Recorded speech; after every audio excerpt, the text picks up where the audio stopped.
Saquen una hoja. ¿Cuántas veces escuchamos esa frase y cuántas veces nos dio nervios el momento de la prueba, de la evaluación? Ahora, ¿para qué sirve una evaluación? ¿Cuál es el sentido de la evaluación en la escuela actual? Para hablar de estos temas, estamos con Rebeca Anijovic, gran referente educativa, que nos va a contar algunos de los desafíos de la evaluación hoy en día. Rebeca, muchas gracias por estar con nosotros. No, gracias por la invitación. Siempre es un gusto conversar con vos, así que aquí estamos. Una de las claves hoy de la educación, bueno, una de las claves de siempre, es la evaluación. El tema es que hoy con ChatGPT se pone todo en cuestión. Quería que arrancáramos por ese lado. No tanto sobre el hincapié de la inteligencia artificial, del tema que ya hemos hablado mucho, pero sí sobre ese efecto inesperado que tiene la inteligencia artificial sobre la manera en la de evaluar saberes o evaluar aprendizajes. Mira, tenemos muchos desafíos hoy con el tema de la evaluación y la inteligencia artificial. Diría que siempre en la evaluación tenemos desafíos, o sea, no es novedad, ¿viste? Siempre nos estamos preguntando. Creo que las preguntas hoy son distintas porque si uno pensara, por ejemplo, en el nivel universitario donde vos certificás profesionales, la pregunta es, bueno, ¿qué aprendió esa persona que después va a salir al campo laboral en cualquiera de las profesiones? Entonces, tenemos como algunas pistas que además a cada rato hay que revisarlas porque la velocidad a la que avanza la inteligencia artificial te hace que vos tomas hoy una decisión y dentro de un rato la tenés que volver a revisar.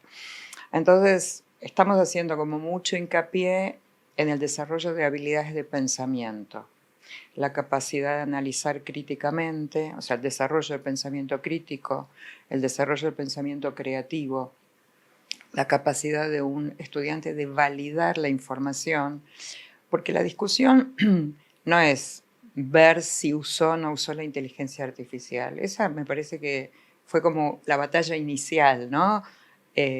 Hoy las personas usan la inteligencia artificial, los estudiantes la usan, entonces los docentes, por supuesto, pero con funciones diferentes, digamos. El docente, cuando le pide algo a la inteligencia artificial, tiene la capacidad de validar lo que la inteligencia artificial le ofreció.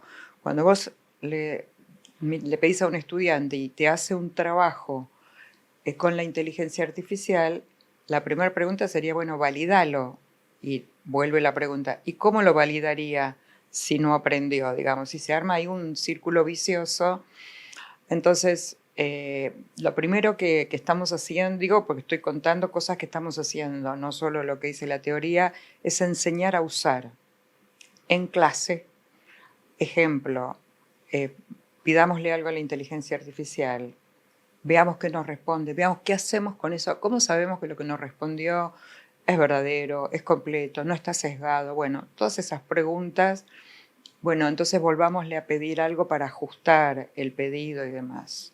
Eso por un lado. Por otro lado, alguna instancia de conversación, digo, los cuerpos presentes. ¿Está bien? Sea de manera sincrónica, pero que yo te pueda preguntar, bueno, contame, más que el resultado del trabajo, contame el proceso, contame cómo lo hiciste, contame qué le pediste a la IA, qué te devolvió, qué le volviste a pedir, cómo validaste, o sea, contame del proceso, porque eso tiene que ver con desarrollar estas habilidades de pensamiento. Por otro lado, digo, le podés pedir que le podés, no, yo diría, tenemos que exigirle que sea transparente. Y ahí entra en juego la cuestión ética. ¿Usaste la inteligencia artificial? Declarala. Y poné en un anexo todo el intercambio que tuviste con la inteligencia artificial. Por esto para los estudiantes, pero también para los docentes. ¿Está bien?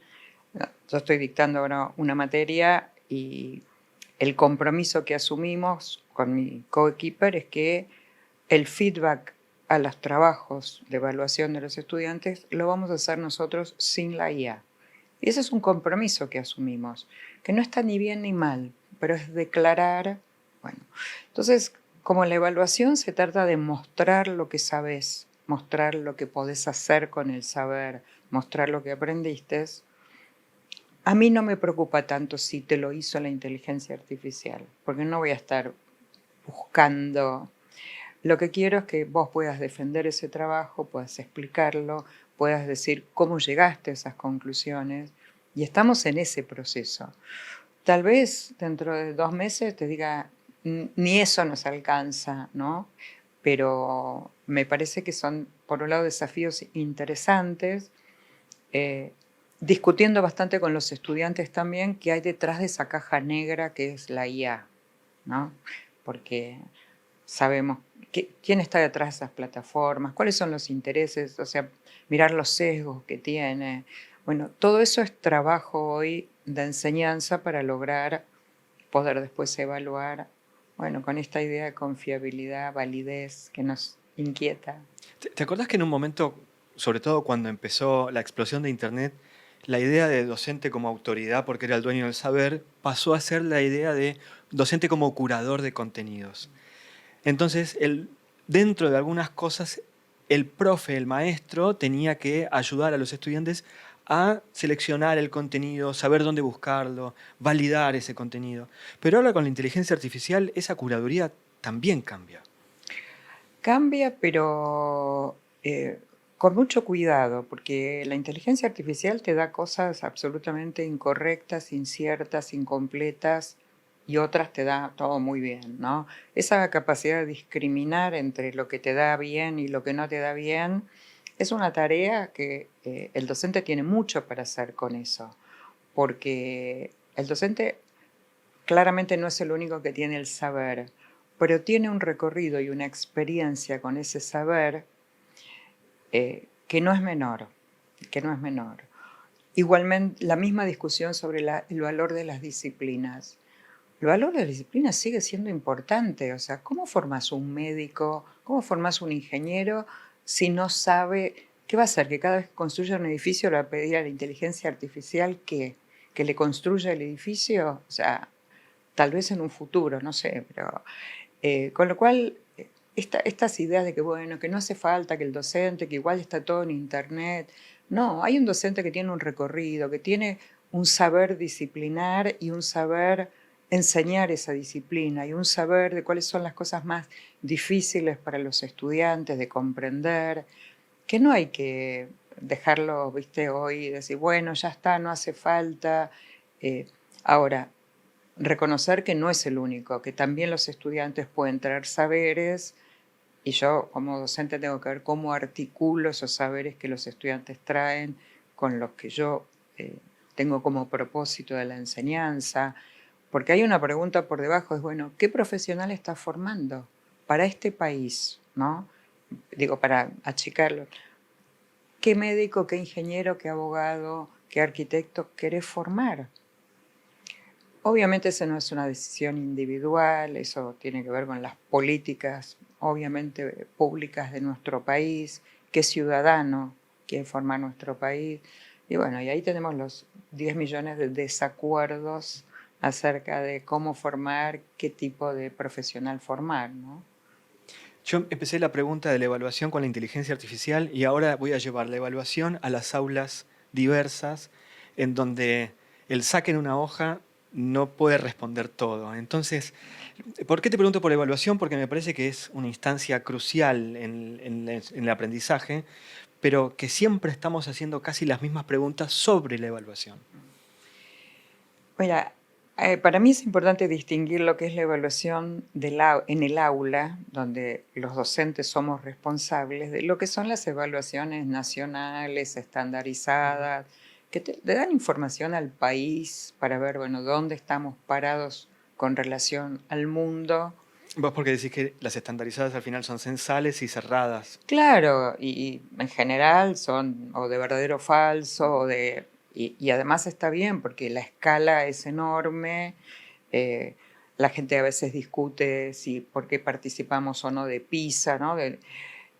Son miradas que te dan un panorama, nada más ni nada menos que eso, pero un panorama político para definir políticas del país. El desafío que tenemos los docentes es la evaluación adentro del aula. Y ahí esta idea de no solamente saquen una hoja, sino de evaluar bien o aprobar al estudiante que mejor repite lo que dice el texto, lo que dijo el docente. Eso ya no funciona. Vos sabés que muchas veces, perdón la interrupción, pero muchas veces le digo a mis alumnos que nosotros los profesores no estamos acostumbrados a escucharlos. Ellos cuando hablan están respondiendo, no están hablando. Totalmente, y la escuela, digamos, ha formado para respuesta correcta. Y entonces, no importa si entendiste o no entendiste, si diste la respuesta correcta, entonces... Me haces acordar a Perkins y la teoría de la escuela 1. Totalmente. Esa frase maravillosa de Perkins, conocimiento aprendido, aprobado y olvidado, como súper frágil.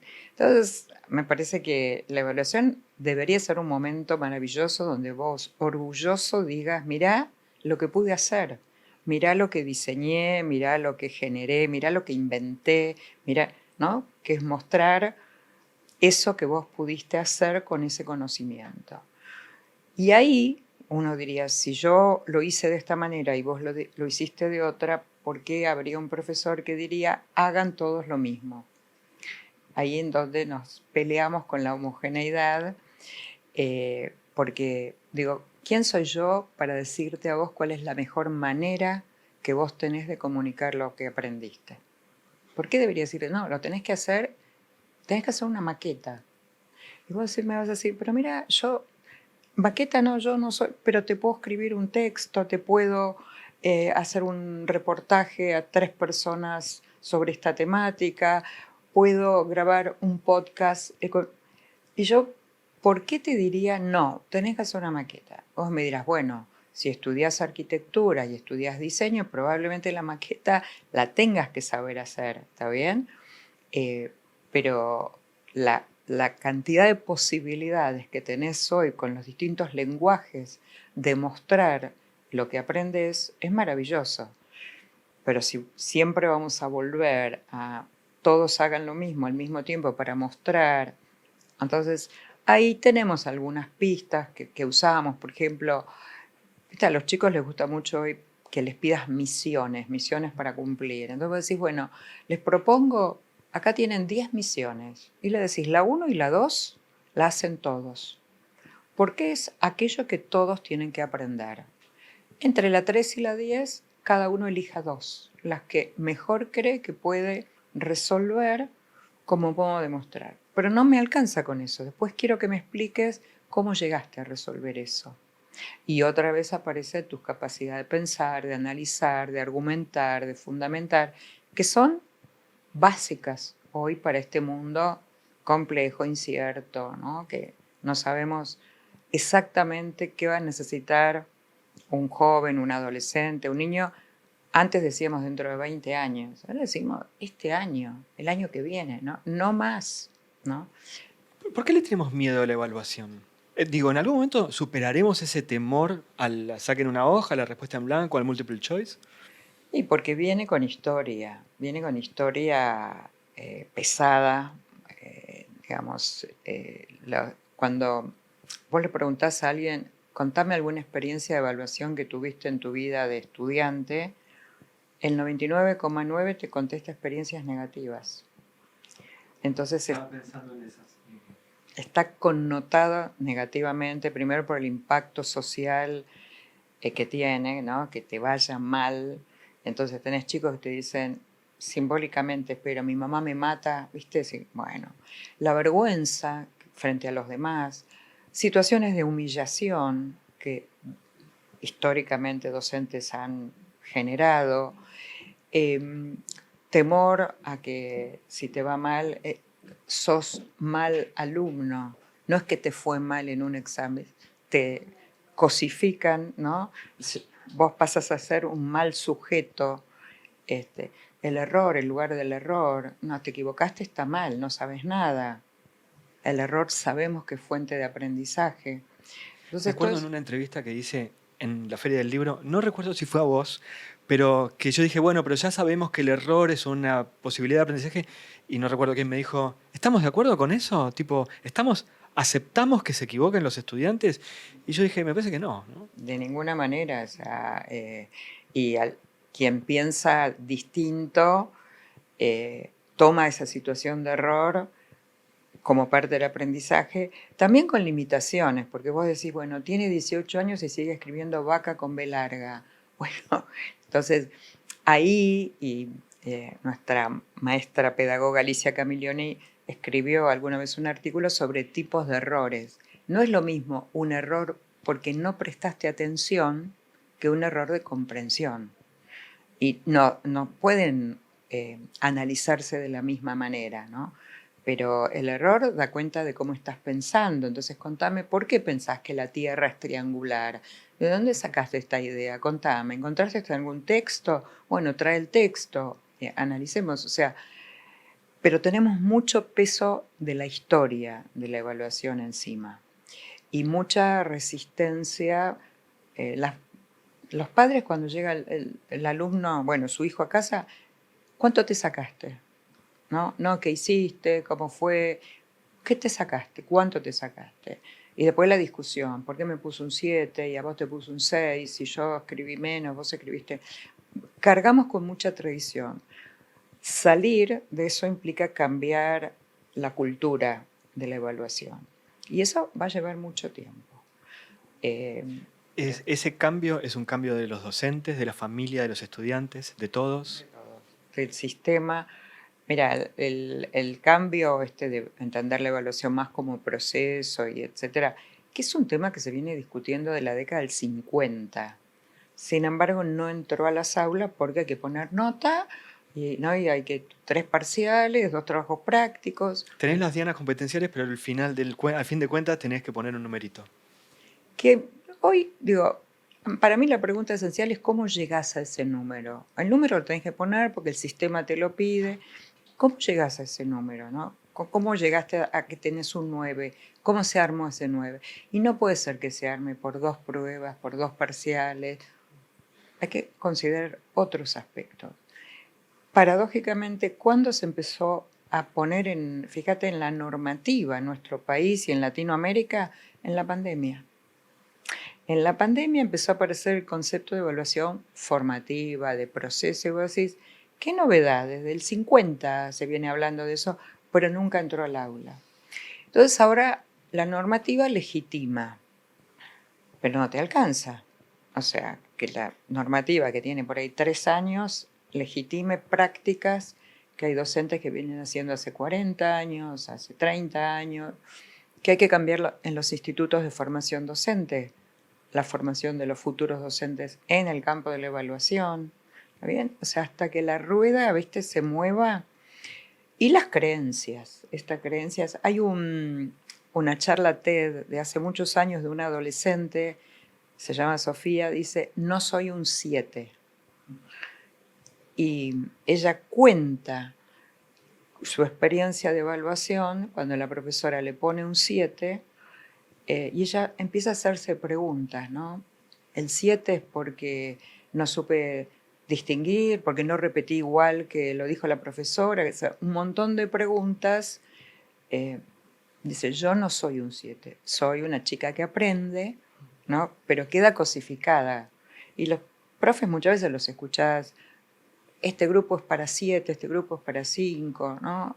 Y eso, de 1 a 10, obviamente te da una muestra. Mira, yo cuento muchas veces mi primera experiencia cuando era practicante y fui al Normal 4 y tenía que dar mis prácticas para recibirme de profesora y llegué un rato antes, nerviosa, qué sé yo, y había un grupo de profesores de biología preparando una prueba. Estoy hablando de hace muchos años. ¿Sabes dónde buscaban las preguntas de la prueba? En las notas al pie del libro.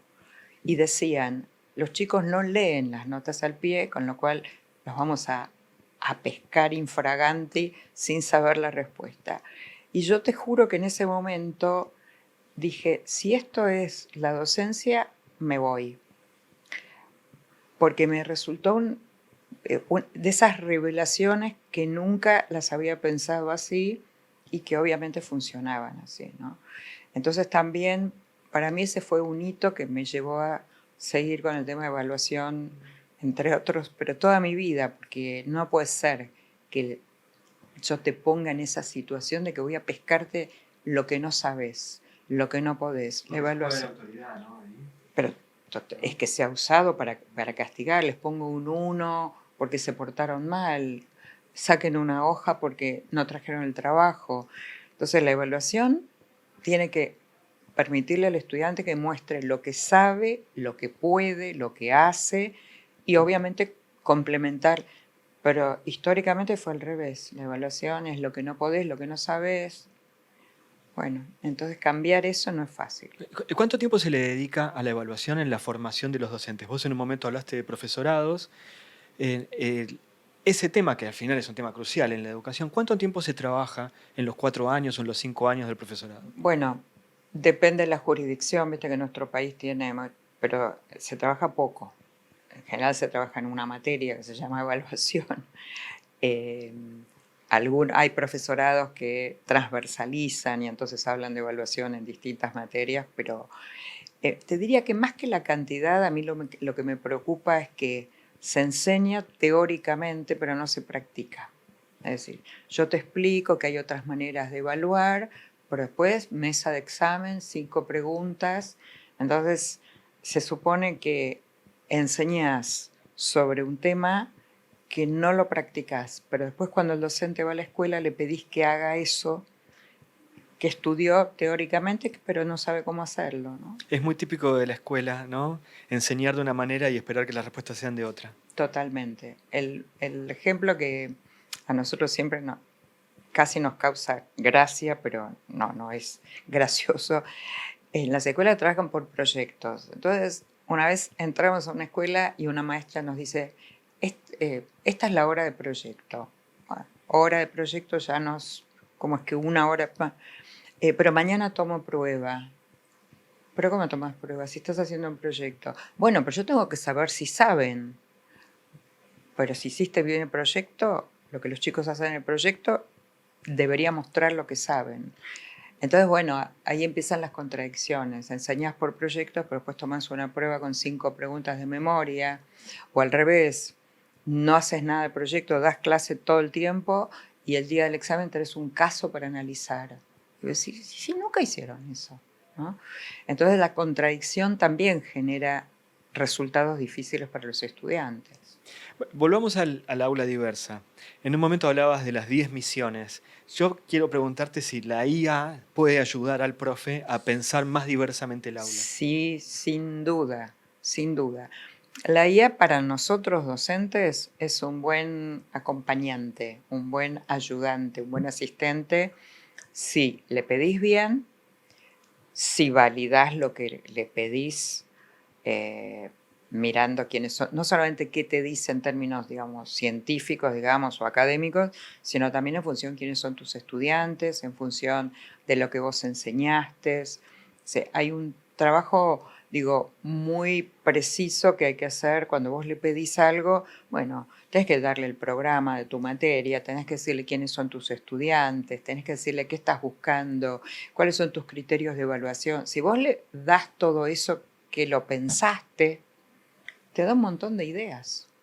Y vos dirás, esta no me sirve, esta la descarto, esta la mejoro, esta la sumo a otra. Y claro que sí, y en eso ahorra tiempo, porque además uno no puede ser creativo en todo el tiempo, en todas las cosas. Vos decís, bueno, me agoté, se me ocurrieron 3 actividades, me faltan 7. Ok, pedíselas a la IA. Y cada vez que vos sos más ajustada en el pedido, la IA también va aprendiendo quién sos vos.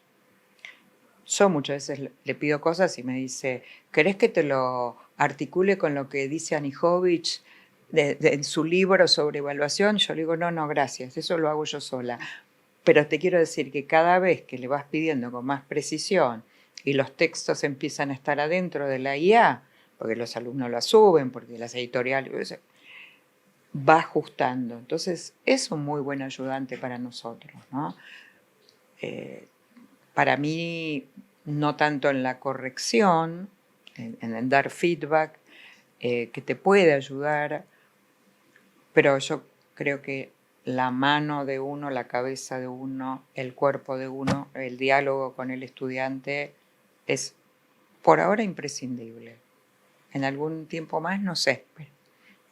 En ese caso, otra pregunta que me surge de las 10 misiones es que está bien, el estudiante tiene la posibilidad de contar a partir de su propia individualidad, su propia sensibilidad, pero el profe tiene que saber interpretar eso. Entonces, ¿cómo jugás con la diversidad? Yo me corro de la IA, te ayudo para preparar todo, pero ahora lo querés evaluar.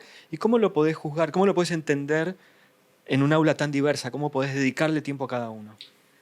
Primero, cuando vos evaluás, podés ofrecer misiones diferentes, pero lo que no ofreces diferentes son los criterios de evaluación. Es decir, ¿qué voy a mirar de las misiones? Te doy un ejemplo. Si una misión es hacer un video y otra misión es hacer una maqueta, yo no voy a evaluar el video y la maqueta. No soy profesora de arte, no soy profesora de comunicación. Yo voy a evaluar un criterio que definí, que lo compartí con los estudiantes, que dice capacidad de argumentar. Entonces vos en el video o en la maqueta o en lo que fuera, me tenés que mostrar tu capacidad de argumentar. Capacidad para fundamentar de acuerdo con las teorías trabajadas en clase. Ponele. Eso es lo que voy a evaluar. No voy a evaluar si el video es lindo o feo. ¿Entendés? Entonces los criterios no los cambio. Los criterios son como las lentes con los cuales vos vas a mirar el aprendizaje, las producciones, los desempeños de tus estudiantes. Y esas son iguales para todos, porque esos responden a los objetivos que tenés para que todos aprendan en términos de esto. Si yo quiero que todos aprendan sobre el cambio climático, tu capacidad de explicar el cambio climático y fundamentarlo tiene que aparecer en el video, o en la maqueta, o en el podcast, o en la carta que le escribiste a Página 12 o a La Nación, no importa. Entonces, eso es lo que voy a evaluar. Entonces ahí no tenés problema. El problema es cuando vos pretendés decir, bueno, qué lindo tu video, te pongo un 9 porque el video está lindo. Yo qué sé, el video está lindo. Si sos profesora de comunicación, probablemente hacer un buen video o de cine, seguro vas a evaluar eso y no vas a evaluar a lo mejor el contenido. Bueno, acá quiero que seas capaz de explicar por qué se produce el cambio climático y que lo fundamentes con teoría y que digas a favor y en contra, que lo mires de distintas perspectivas. Todas esas son habilidades de pensamiento. Rebeca, muchísimas gracias por el tiempo. Te hago la última pregunta. Hablamos de evaluación un montón, hablamos de diversidad también y hablamos de los cambios. ¿La evaluación es un organismo vivo? Quiero preguntarte si esa evaluación que nosotros teníamos en los 80 fue la misma de los 90, ¿va a ser la misma que la de 2030? En principio quisiera que no sea la misma, o sea, en función de dónde venimos en el campo de la evaluación. Quisiera evaluaciones no solo individuales, sino grupales. Quisiera evaluaciones que le permitan al estudiante mostrar en distintos lenguajes. Quisiera evaluaciones donde el estudiante sienta que en el momento que lo están evaluando está aprendiendo algo también, no simplemente rindiendo cuentas. Pero al mismo tiempo quiero que sigan siendo rigurosas para asegurarnos que estás formando un médico que después te va a atender o que te va a operar, ¿no? Y uno diría, ¿dónde lo aprendiste? Y no, la IA me dijo que lo haga así. Ese pensamiento me parece que tiene que estar presente. No son iguales las evaluaciones, digamos, ni de los 80 ni los 90, pero venían manteniendo un sesgo de estudio de memoria y apruebo. Y yo creo que no solamente que empiezan a aparecer muchas experiencias que cambian eso, sino que la inteligencia artificial va a obligar, además está empujando a que volvamos a pensar el sentido de la evaluación, evaluaciones más constructivas, con toda la rigurosidad, quiero decir, ¿no? Pero no pueden ser situaciones de evaluación que a vos te hagan doler la panza, la cabeza, querer faltar a la escuela el día que... O sea, todas esas situaciones no se corresponden con una situación de yo quiero saber lo que sabés. Así que tengo la esperanza siempre de que suceda. Gracias por haber estado en el podcast nuestro. No, al Siempre es contrario. interesante escucharte. Gracias. Bueno, gracias a vos.